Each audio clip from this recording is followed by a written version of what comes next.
Hey everybody, welcome back to Top Ends with Twins. This week, Luke's back on the podcast and we're going to talk Arsenal, Liverpool, Chelsea, and the upcoming fixtures.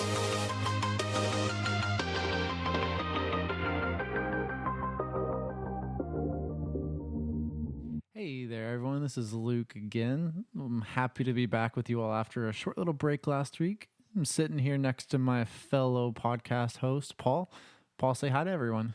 Hey everybody. I can tell you right now that I think the vibes are pretty high right now in this room. Luke has had a better FPL week. He may be on the maybe he just needed a little bit of a break from the podcast. I don't know. I wouldn't recommend it, but I won't either. I for sure miss doing the pod, and I do want to say a special thank you to you and Kyle though for stepping up. The two of you. I know it was probably a little different, but you all did an excellent job on that last podcast, and I really enjoyed the points that you all brought up. Some very insightful stuff, and I really enjoyed listening to it. I had a nice long 13-hour drive back from a different part of the U.S., and it was a long car ride, so that helped bridge the long time in the car ride. Yeah, so I mean, absolute worst case for us, if you just want to have some background noise, you can always turn on our podcast. Yes. Yeah, absolute worst case, you know. Yes, yeah.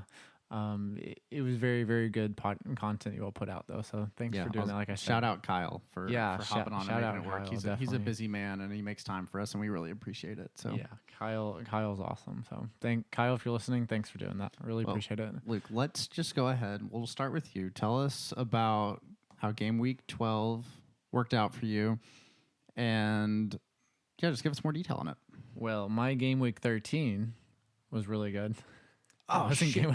God, I was so confident in 12 too. It's okay. It's all right. They're kind of merging together at this point. Son of a bitch. With the festive fixtures coming up, which by the time you're listening to this, the deadline will be fast approaching for game week 14. Keep that in mind. Deadline is on Tuesday at what is that? I think it's 1800 British time. And then if you look over back in the U.S., it is going to be at 1 o'clock Eastern Standard Time. So getting week 14, that deadline is fast approaching. If you're making transfers, get on that. But as I was saying, so game week 13 ended up on 83 points. By far the best week I've had this entire season. Yeah. Go ahead, Luke. Why don't you, tell us about it. But I also really want to hear what your overall rank did and everything. Yeah. So my rank got cut by 1 million, to put it very simply. I went from 4.6 million, which is embarrassing to say. That's fine. To 3.6 million overall. So huge rank gain, definitely the most I've seen throughout the course of a season from one game week to the next. But as I said, I ended up on 83 total points. I captained Cole Palmer for his goal and assist, which one of your better captaincies, which is crazy. Without a doubt, one of my better captaincies. I've missed on my captaincy so many times throughout the course of this season. But whenever the goal he scored went in around, what was it, like the 75th, 80th minute, right? Sometime around then, I just had that feeling of like, yes, I'm back. Wait. Can you be back if you were never there? That's the question. Oh, I'm back. I was always trying to be there. I'm back. But that's nonsensical, Luke. And I'm back though. That's all we have to say. So I'm back with 83 points. Cole Palmer gets the goal. I have the midfield premium trio of Saka, Salah, and Palmer. Paid off really nicely this week. My other returns, well, almost returned. I had Lewis Hall lose his clean sheet in the 99th minute. Yeah, I know it was the 96th. We'll talk about that one later on. That one definitely hurt. I had Gordon with the assist on the own goal, and then Wissa with the goal. So, and then I also benched Levi Colwill for the clean sheet. I really thought Villa would score against Chelsea. That surprised me. They clean sheeted them, but it is what it is. It's fine. I mean, that's the thing. Villa just haven't been good. And conversely, as I mentioned, Lewis Hall, if he keeps that clean sheet, then it doesn't matter because Lewis Hall would have been the one I would have taken out for that position. So yeah, that makes complete sense. It did hurt losing the double Arsenal clean sheet, but more than happy with Saka's haul for the week because what a player just to start out with. He is so instrumental to everything that Arsenal do. But just a joy to watch too, right? And I'm sure you can speak to this more, Paul. But great week for me. On the up and up and ready for those festive fixtures to come thick and fast. So with that, I'll hand it over to you, Paul. How was your game week 13? Yeah, so we're kind of seeing a steady progression of my team, which I really love. So going into this game week, let me pull it up real quick. I had, let's see, in game week 12, my overall rank was 703,000, right? Right. So right. not bad. You said 703,012? Yes. Okay. Mm-hmm. Yeah. Yeah, 703,000. Sorry. Gotcha. My brain is sometimes messed up numbers. But at the end of this week, I had a green arrow for 75 points that my overall rank right now is 634K in the world. Oh, nice. That's a good green arrow there. That's very healthy. It's good. It was a really good green arrow. Almost took a little less than 100K off my overall rank, which is great. It's just there's these little moments that are really like bothering my team. Like I feel like every week there's these little things happening that are keeping me from like really having like an explosive game week, you know? What do you think it was this week where your team was almost there but missed out a little bit? I mean, the Hall clean sheet was really big. I think the points that apparently he was on bonus too, they keep the clean sheet. There's like Brighton back-to-back weeks. Like they give up 1 goal at the end to Bournemouth. They give up a goal at home to Southampton. I have Verbruggen as my goalkeeper, so that one's tough. I knew going into it was very risky to have a Brighton goalkeeper, right? But I just kind of felt like there was something there. I mean, they've had 2 clean sheets all year, so that's on me for selecting him. But I thought it would be a good kind of difference, and his price point was kind of worked out for me. So I maybe a mistake in my wild card. On that point, real fast, there were a lot of people, a lot of managers that brought in a Brighton defender this week. And that's just unfortunate, right? Because if Brighton's going to keep a clean sheet, you'd think it would be Southampton. But Southampton have killed a lot of teams' clean sheets this season. If you look back at it, they find a goal or two within almost every single game. And maybe they're not, through specific patterns of play, and they kind of just spring out of 1 or 2 chances, but they are converting 1 or 2 chances a match, it seems like. Mm-hmm. I agree with you, Luke. And that's kind of down to like the nature of who Southampton are as a club this year under their current manager, that they will go after teams, they're going to play their brand of football, and they're going to push teams all the way to the end. I mean, and we were kind of talking about this, I think it was this weekend, like the nature of the Premier League this year is that like a lot of these teams can beat each other in any given match. Like it's not really necessarily I'd say like a divided league inherently in the fact that, I mean, I think any given week, I mean, you look at the mid-table teams this year are really good.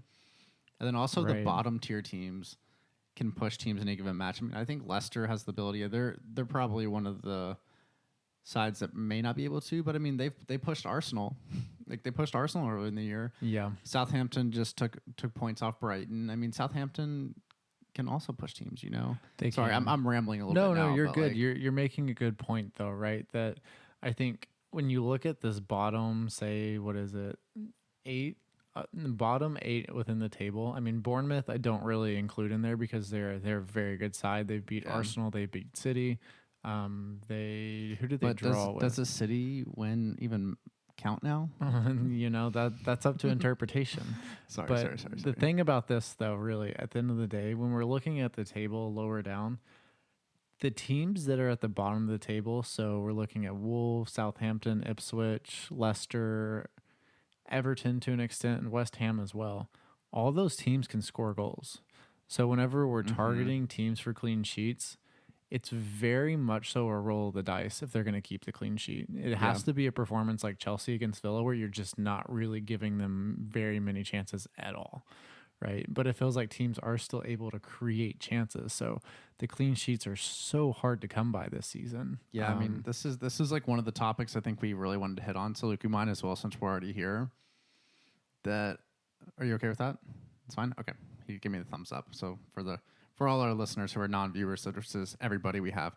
But yeah, it's just really, really tough because, I mean, I feel like every week, like the Lewis Hall situation is a good microcosm for a lot of the game weeks. At least I've seen in my team, and I think you would agree too, Luke, that like it's happened with Fulham like 3 or 4 times this year. And like those clean sheet points, if you get even just a couple of them if you think about overall rank, you think mini league, all these different things, like those factors mean so much. And it's just so difficult to like find these defenders that you can target. So realistically, I think the best way to go about it is to have, and I know the kind of the balance of FPL right now is really midfield heavy, is midfield centric.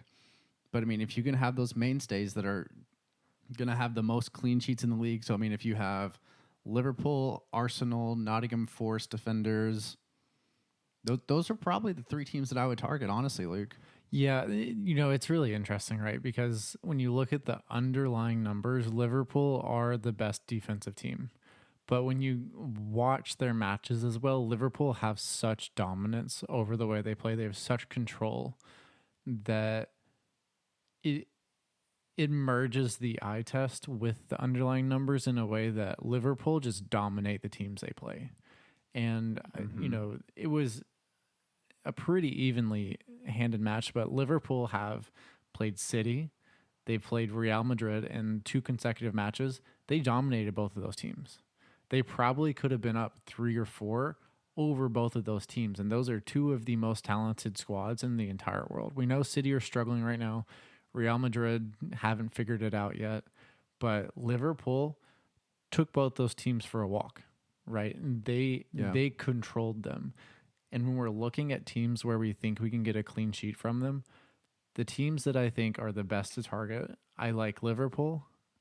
I really like Arsenal as well because we know they have that in them to control teams. West Ham felt like a bit of a blip to an extent, but that's just kind of how it goes. And I also I think Nottingham Forest is a good team to target too. I think Manchester United's in the conversation. They are. I want to wait a little bit. But I mean, a relevant fact though is that they have 6 clean sheets this year, second to Liverpool with 7. Right, I hear you on that. And Onana's been a really good pick, right? He's one of those keepers. So I actually considered him on my wild card as a goalkeeper. I should have gone there. I should have done it. It's not too late, but it's also hard to spin a transfer. What I'm going to say too is you've got to be careful with who you pick for Manchester United. Because are you gonna at me, Luke, on the podcast? No. I'm saying defensively. I'm not talking about strikers or anything like that. What I'm thinking though, right? Whenever we look at the substitutions, last week Dello was subbed off, and I think it was the 57th, 58th minute. Yeah, he was really close. And then this week, Mazraoui subbed off in the 56th minute as well. Mm-hmm. That's worrisome because we have to know these defenders are going to get to that 60-minute mark. Otherwise, I guess Onana becomes the best option, right? Because if you can't potentially get the clean sheet, and Mazraoui, for example, he's playing a center back essentially for Manchester United. So the attacking potential is not there, and that attacking potential is manifesting in Amad Diallo, right? He is the person playing that right wing back role in the 3-4-3. Well, 3-4-2-1 really, but he's the one who has the defensive responsibility of making the runs defensively and offensively. He's the man to have, but you don't get the clean sheet potential from him, but he's really cheap. So there's trade-offs there. And that's kind of the point I wanted to get back to whenever we're talking about the price of defenders and midfielders and strikers. Whenever as you were talking about, Paul, right? You're talking about how everyone's very heavy on premium midfielders. Mm-hmm. I think what enables us to possibly go somewhat bigger at the back and hope that we get big returns from our defenders is the way that forwards are performing right now. Yeah. Because there's so many cheap options that are incredible options. I mean, Wisa in your team. Yeah, Wisa's a great option. I think Cunha's an excellent option. João Pedro. I think João even Pedro's a great if option. He has catfished people a little bit over the last couple of weeks. Even Nilsson is a great option too. He gets 3 assists this week, draws 3 pens, and he's around like 3% ownership. I think he is an excellent option. Another one, I mean, Delap is someone. Strand Larson gets a brace this week. There's so many choices we have out there that can allow us to build our teams in the back the way that we think we really need to in order to possibly get clean sheets, but also get returns from our defenders. And that's a great segue to talk about your man Gabriel at Arsenal. What a roller coaster ride for his owners, right? Dude, that was crazy. He gets the goal, and then Fabianski comes out and punches him in the head right on a corner. Can we take one fucking second and talk about this? And this discourse has been had, but it just makes no sense to me why teams don't double mark Gabriel. I don't know. Like I don't understand. Like literally, that if Arsenal are going to score from a corner, probably there's an 85% chance it's going to be him. Here's the thing. What I think needs to be done against Arsenal, right? A lot of times you see the famous Kyle Walker goal, right, where he's like poking him and prodding him and he just runs by him. What you need to do is have one man mark him, right? Chest to chest, right up tight with him, not allowing him to make that run in the first place. And then you need to have someone else also zonally marking him and watching where he's making his run. Safety. And that's the best way to do it. I know that it's going to free up another person, but so be it. Do not get beat by Gabriel because he scored the most goals for a defender in the past 2 years. How many Premier League goals does Phil Foden have? 0 this year. I mean, he has 1 assist. Yeah. He has 1 assist. Gabriel has 3 goals. Yeah, that's insane. As a center back. To me at this point it's negligent if another team lets Gabriel score a goal on a corner. Like literally make somebody else, and I'm saying this as an Arsenal fan, make somebody else score on a corner. Like it's that simple. It really is. But here's the thing. It's also a testament to the work that Arsenal have put in on the training pitch to keep putting their players in a position to put Gabriel in a position to do that. But it's also a credit to Arsenal, the organization, and the way they tactically approach games, because they've realized there's a huge advantage to have on set pieces when a lot of teams don't even prioritize that. And a lot of that they got from Brentford, right? Their set piece set piece coach. He came over from Brentford a while ago, if I'm remembering correctly. And that is a huge advantage to have. A lot of teams, let's look at Tottenham, for example. If they approach set pieces in a more strategic way, they probably would have been in Champions League last year and be higher up the table right now. There's so many problems they've had in the past year or so that every detail matters, and you can't just neglect that portion of the game. Yeah, so. This is a completely different tangent, but I think me and Luke growing up were big basketball fans, and of course we're from Kentucky, so we always followed the University of Kentucky. And Kentucky's old coach John Calipari would never run out of bounds plays, and probably until the last year of his career at Kentucky. And it's the same idea of if you're not maximizing every second of every match of any way that you can win, what are you doing? Exactly. What are you doing? It's just negligent. There's a competitive advantage to be had in these situations, and Arsenal have done an excellent job of taking advantage of those situations. So honestly, I'm just trying to shout them out, right? Because it's incredible what they've done. And going back to the FPL relevance for this, Gabriel's a great option. He's someone that time and time again, he's returning. He's in positions where if he didn't return that week, it was possible he could have. So the chances are always there. And we know at some point Arsenal are going to go on a run where they reel off 4 or 5 clean sheets in a row. I think it's going to happen. We'll see it soon. What makes you say that? I mean, so let's look at Arsenal's run of fixtures going forward. I have it here on my phone, or if you have it in front of you, Arsenal have for game week 14, which is the deadline we're going into. They have Manchester United at home, Fulham away, Everton at home, Crystal Palace away, Ipswich at home, Brentford away, and then it gets a bit more difficult after that, going into game week 20. But that is an incredible run of 6 fixtures right there that we know Arsenal could easily, from those 6 fixtures, they should get 18 points out of those, in my opinion. Yeah, I mean, I completely agree with you. And they have to at this point, realistically. Pressure has to be placed on Liverpool to not just walk away with the title, because that would, honestly, it'd be really depressing as an Arsenal fan if they did that. But to speak FPL about Arsenal, that run of fixtures that you were just discussing, the United one is a little difficult. I think I don't think so. I think they dominate United. I think Arsenal should, but that's always just kind of a spicy fixture that we'll see what happens with the new manager and everything. I'm not worried about Arsenal in it. I just think that a clean sheet, if we're having the clean sheet discussion, that's the one that would worry me the most out of the next like 6 matches, you know. Right. I hear you. I think Fulham's a tough match. Fulham Maybe. have been really good this season, and I think Arsenal will struggle to create against them.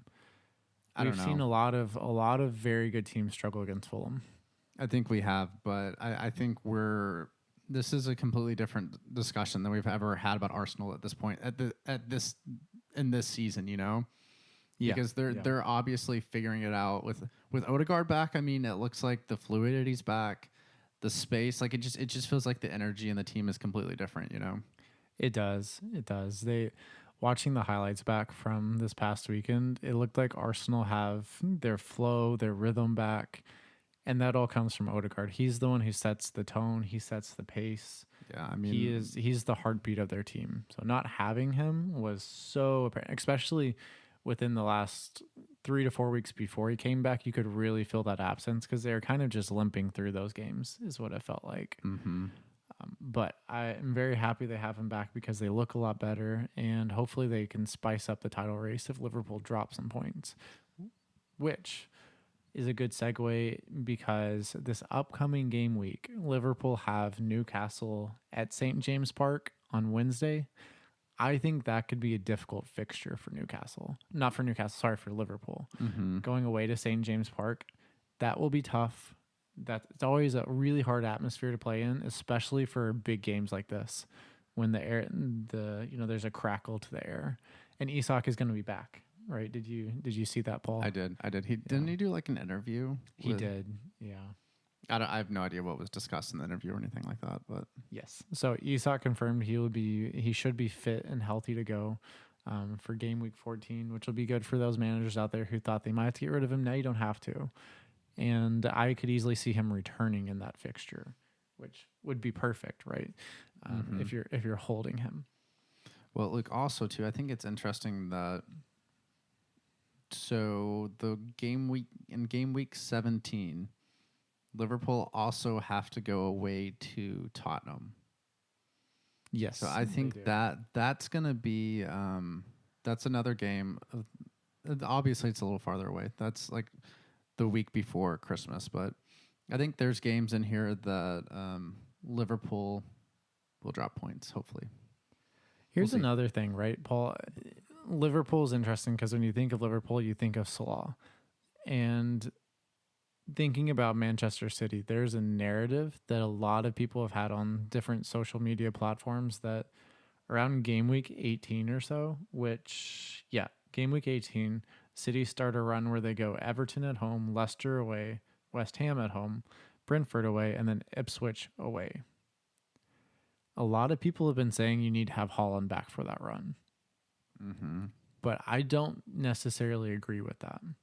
I think we're to the point now, if Saka, Salah, and Palmer continue to return the way they are, and obviously there's going to be the odd week here and there where one of them, two of them, maybe even three of them don't return.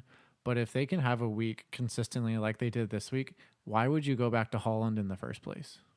No, I mean, this is kind of what we discussed too whenever we were both playing our wild cards.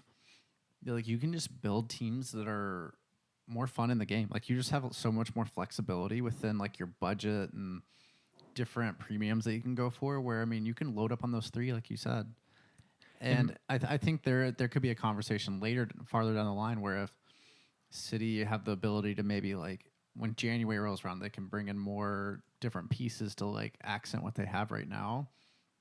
Or if KDB finally can be more involved in the games and like get consistent run of minutes, and then kind of turn back into like the old KDB that we know, because we know that him and Odegaard have like that same kind of thing where, like, if they're in a match and they're on their best form, it's the surface of the match has completely changed, So I mean, if KDB gets back, I think Haaland is a viable asset, but he has to be scoring hat tricks for you to not want to have the 3 midfield premiums, He does, and that's my biggest point here is with Haaland, his ownership is decreasing, so the effective ownership is dropping. Each goal impacts my rank less over time, Yes. right? So the fear of not having him is decreasing. The likelihood of, I feel like, Saka, Salah, and Palmer all returning is increasing over each week because all three teams have a really good run of fixtures attacking wise that I like a lot. A lot of good home fixtures as well, which is kind of big on that.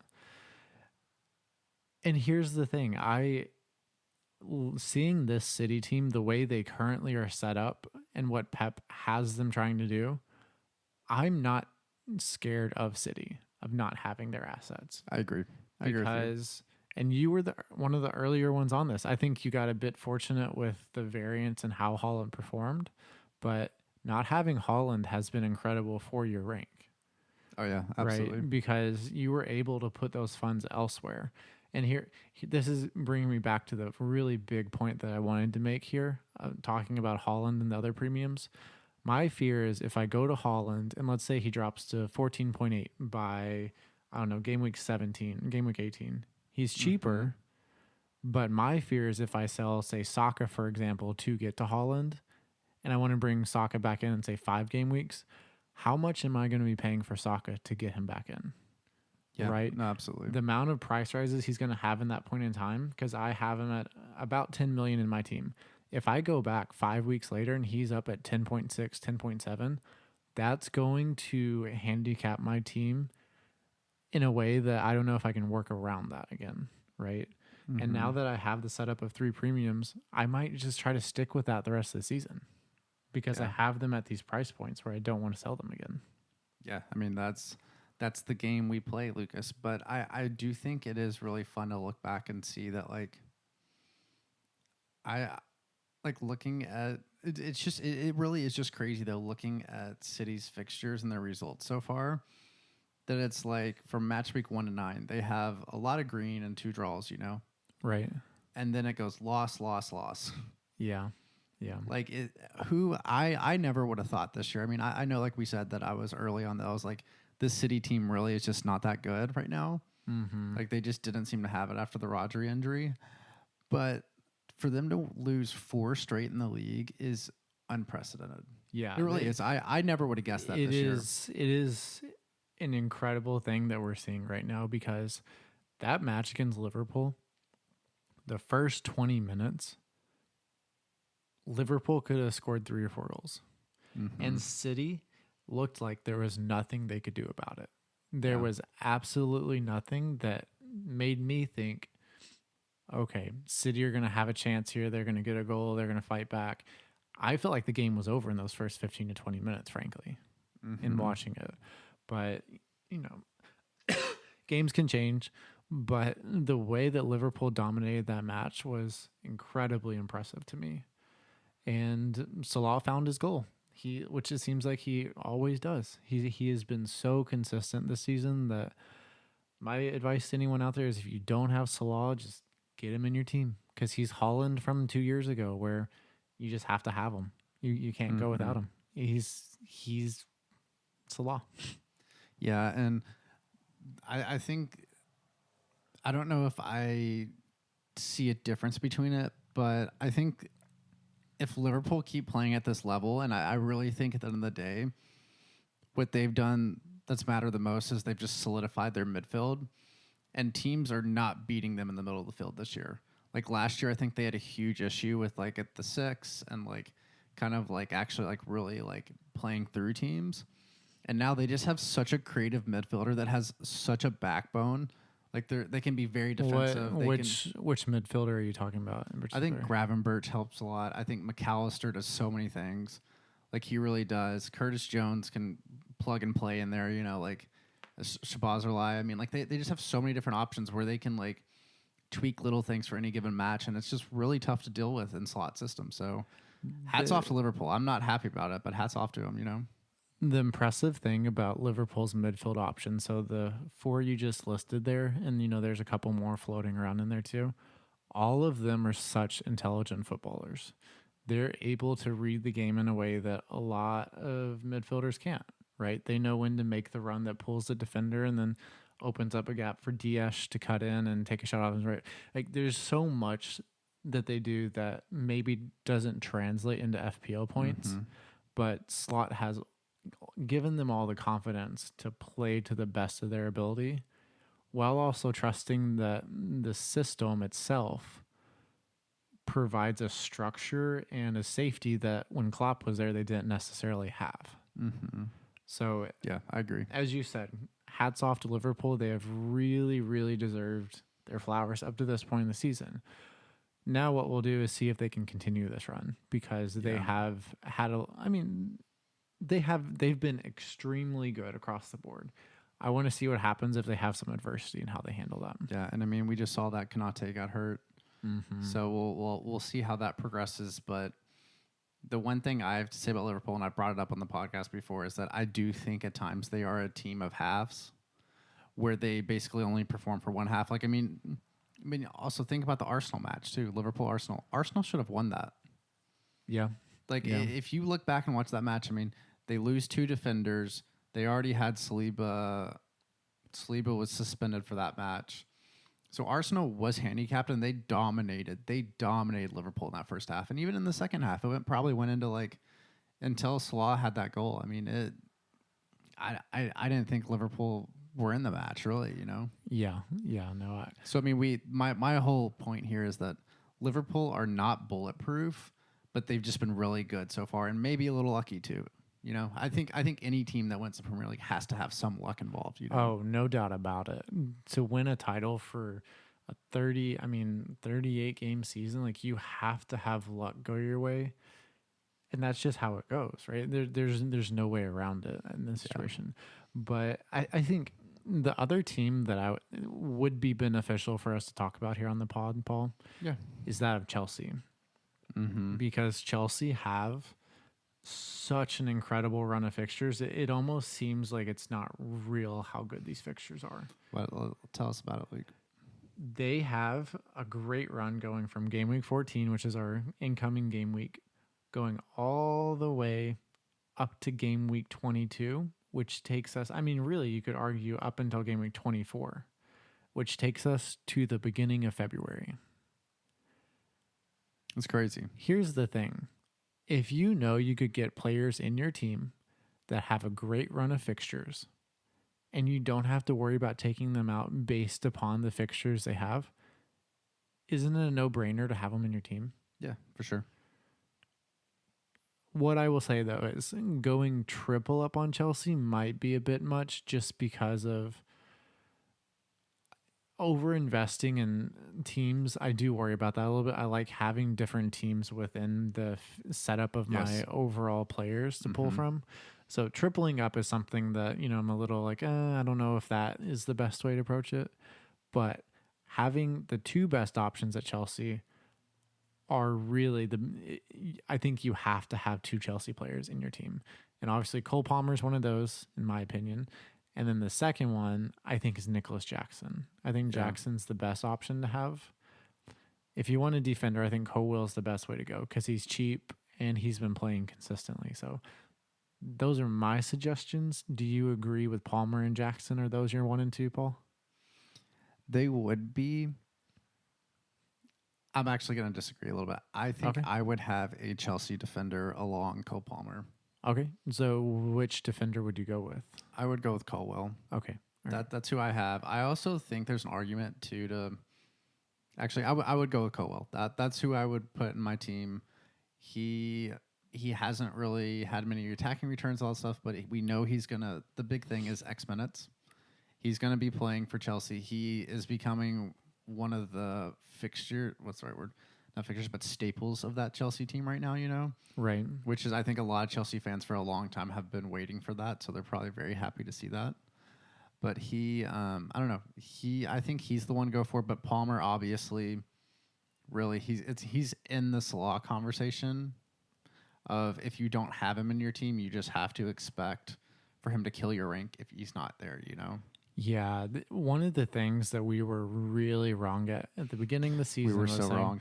Palmer's not going to be worth his price. Palmer, he's a discount. Folks. One of those players that he's just such a good quality player that he creates opportunities. He converts opportunities. He's at the heart of everything that Chelsea do. And even this past week, it felt like he wasn't overly involved in the match, but he gets an assist from a nice pass to Enzo, who finishes it with a good, tidy finish. Mm-hmm. But his goal is just, it just shows his quality. He just oozes with quality.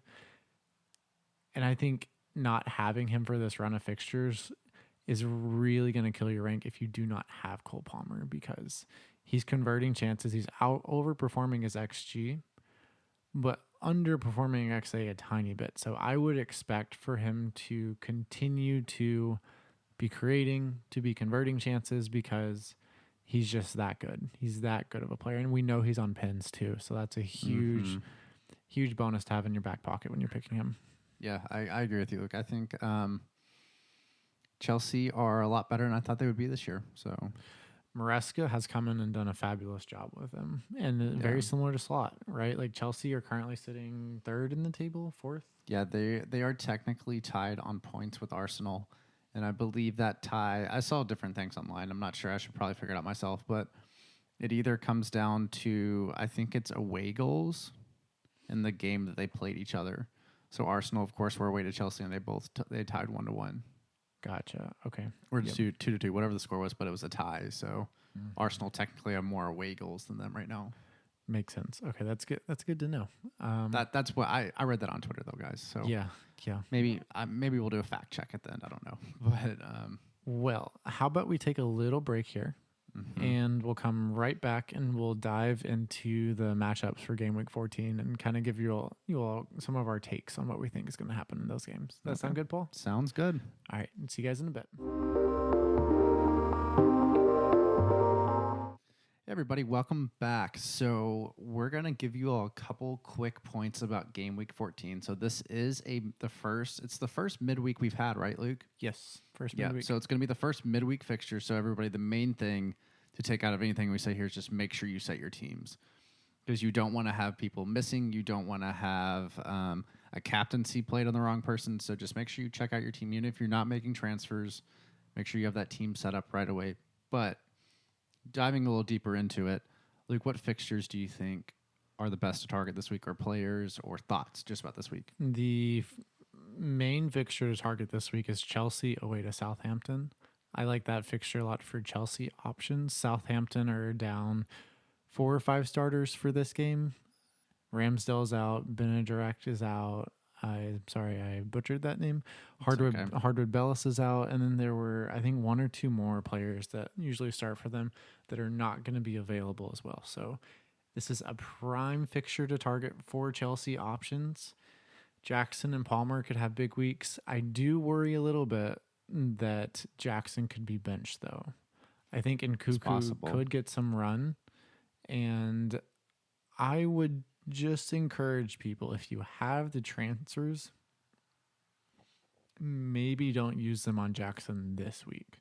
I know it looks like a great choice, but if you have him, play him, hope that he starts, but just be ready to have a sub in if he doesn't play. So I love that fixture, Chelsea versus Southampton. Another one that I think is very much so worthwhile targeting is that of Everton and Wolves. And Paul, you're talking about this a little bit. Why did you think that was such a good fixture to target? I don't know, man. Wolves are just a strange team this year. They can't ever play a normal match. They really can't. And I mean, you have so many, like Cunha. We saw Strand Larson last week and have 2 goals. Like it just feels like they're a team that's going to score goals. I would never have a defender in my team from Wolves. Just wouldn't do it. But I mean, I like the fixture against Everton, and that just feels like it's going to be. It feels like it's going to be high scoring, but honestly, I would say that any given week with Wolves right now. So Do you want to hear a really funny stat that lines up directly with what you're saying? Yes. Wolves have created the lowest XG in the entire league. They've created an XG of 14.01 according to understat.com. Mm-hmm. At the highest, Liverpool have created 31.51. So Liverpool have more than doubled Wolves' XG total, but Wolves have 22 goals. So they're overperforming their XG by almost exactly 8 goals. So there have been a lot of wonder strikes, and Cunha's been at the heart of a lot of those. Yeah. Right? Yeah. Just saying, Wolves have been good in patches and really bad in other patches. So we just don't know what we're going to get from them. But I still think this fixture against Everton in the midweek could be really good for them, as you were saying, Paul. Mm-hmm. Yeah, I think if you have the Wolves assets, I'm honestly of the mindset of not making transfers going into this midweek. I think it's a little dangerous, like we were talking about with Jackson and all these things. You could see some rotation, but I do think Wolves still have a good run of fixtures. They've had one of the best over the past couple of weeks, and going forward, it still looks really good for them. So if you are going to make a transfer, Cunha is probably the one of Wolves, or Strand Larson. I think either two are really good options, I would encourage anyone out there, if you're making that decision between the two, if you have the budget, go with Cunha.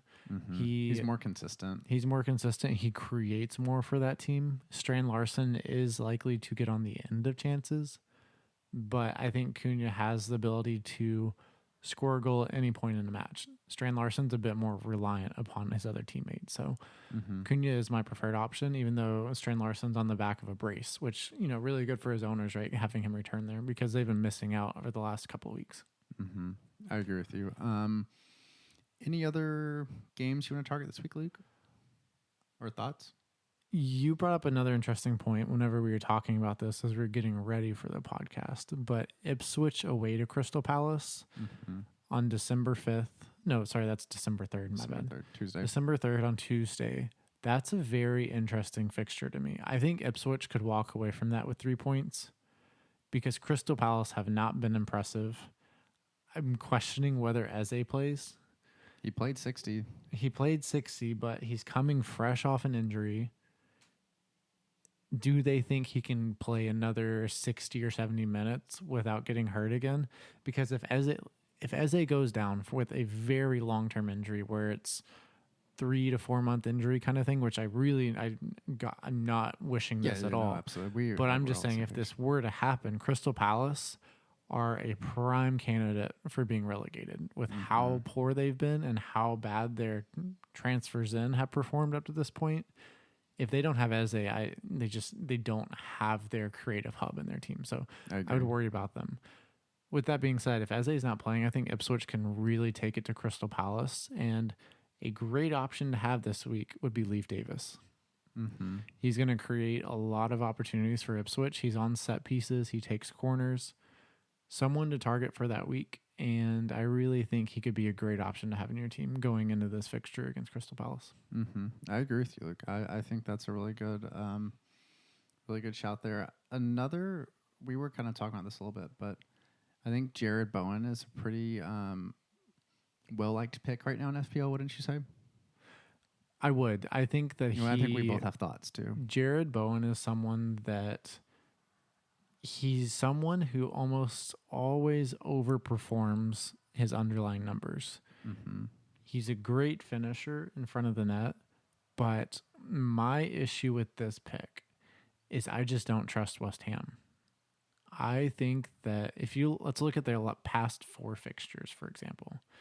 In the past 4 fixtures, they've played Arsenal, Newcastle United, Everton, and Nottingham Forest. They lost to Forest 3-0. Everton, they drew 0-0. Newcastle, they beat 2-0, which was so strange. And then they lost Arsenal 2-5. What in that tells you that you want to invest in their team? I don't see anything. I don't, right? Like, I don't believe in West Ham, and they don't create a lot of chances across the board. The goals are spread across the team. Like, if you look at the underlying stats, the top 3 XG leaders for the team is Kudus, who hasn't played in 4 games.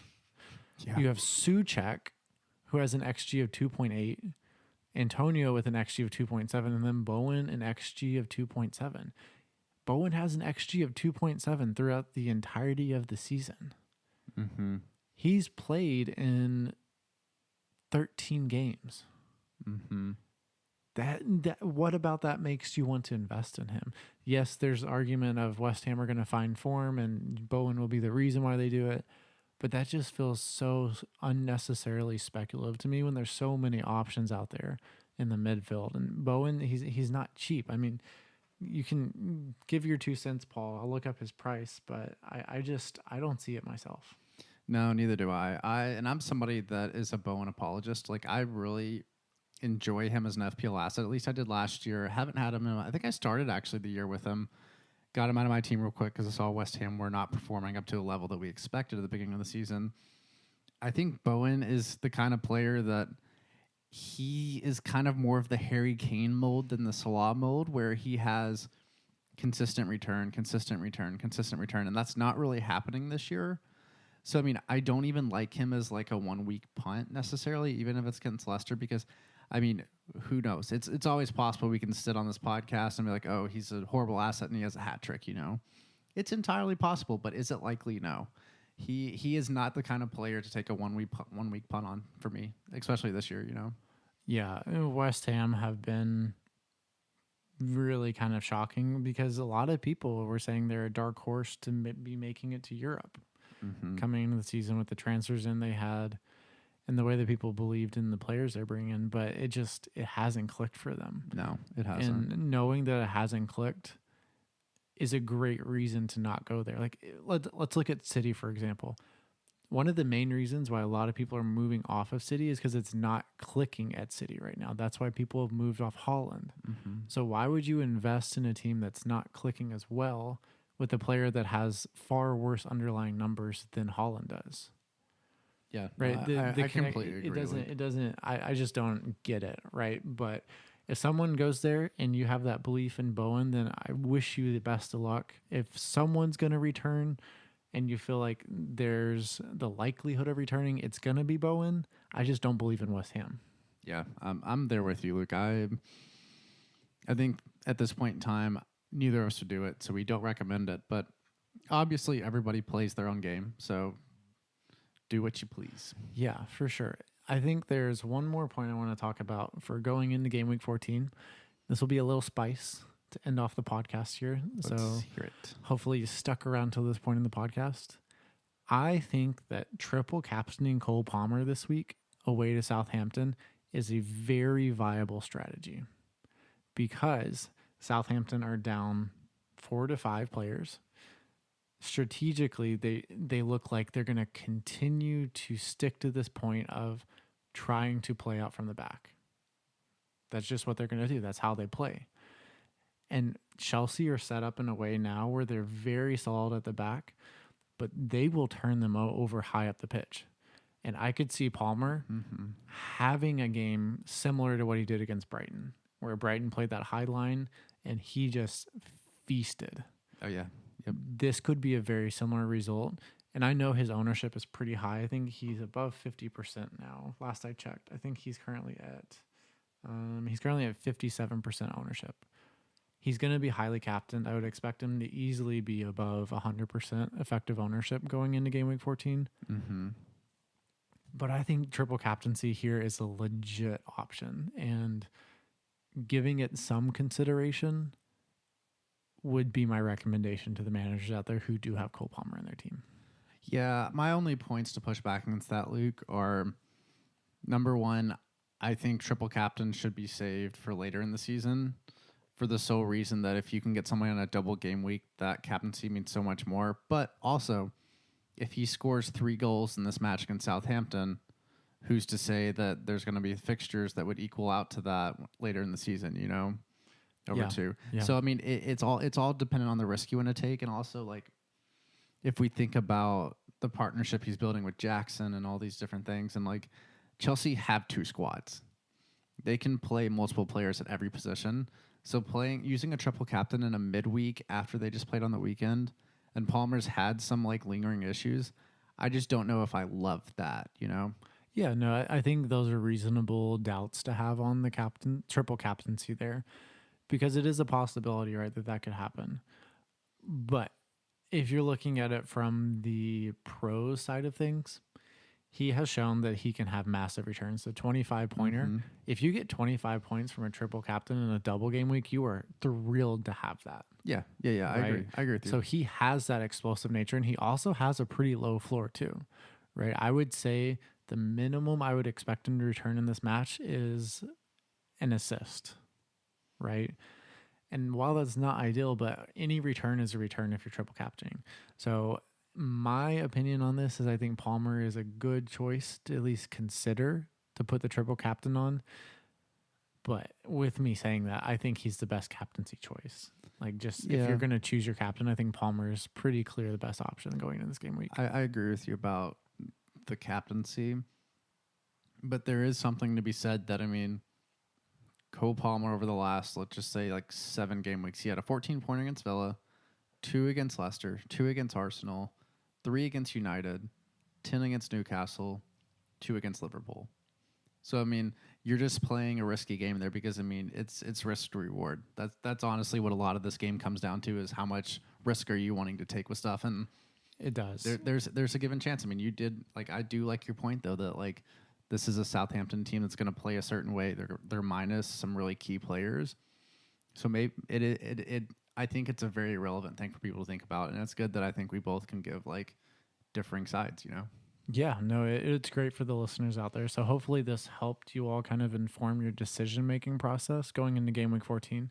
But that is going to bring us to the end of the podcast for this week. Paul, do you have any final thoughts for our listeners out there? Just make sure you set your team. I think that's one of the big things that, and be careful with those transfers going into this short game week. And I know that maybe when you listen to this, it will be early morning. So maybe it's the perfect thing to listen to on a commute into work, or just kind of when you first wake up to have some different thoughts about these midweek fixtures, you know? Yeah, I completely agreed on that. It is good to be very careful about how you're using those free transfers because they are very valuable. I will say that this is the best time of the year to be playing FPL. The festive fixtures are here. We have a lot of fixtures coming up in a short amount of time. And a lot of people have more time available, right? Where they can watch Premier League games and really just enjoy the football. So amongst all the FPL talk we're having here, just make sure you're trying to enjoy watching the games. Or if you don't enjoy watching the games, make sure you're enjoying analyzing the stats behind the games. Like, I am about to cut this clip and play it back for you whenever we watch games together. Good. I need the reminder too. I'm saying this to myself as well. Sorry. Because it is so easy to get caught up in wanting more points for your team, and someone's not performing, you get frustrated. But really, the reason why we do all this is because we love the Premier League. We like watching the soccer, and the football is what matters here, right? That's what brings us back time and time again. Don't lose that connection to the game, because at the end of the day, the points, they do matter to your overall rank, but you know, it's the memories associated with it that are really going to matter in the long run. Yeah, I agree with you. That's the main takeaway too, is that this is a game that we play for fun. And I say it way too much in this podcast, and people are probably annoyed with me saying it, but like, we play the game for fun. If your rank drops a little bit, not great, it's okay. You know, at the end of the day, it really is like. Yeah, and if you're struggling, all you have to do is evaluate how you're managing your team. If you think you're doing something wrong, change how you manage your team. It's a pretty simple process. Or just reach out to us on Blue Sky or Twitter.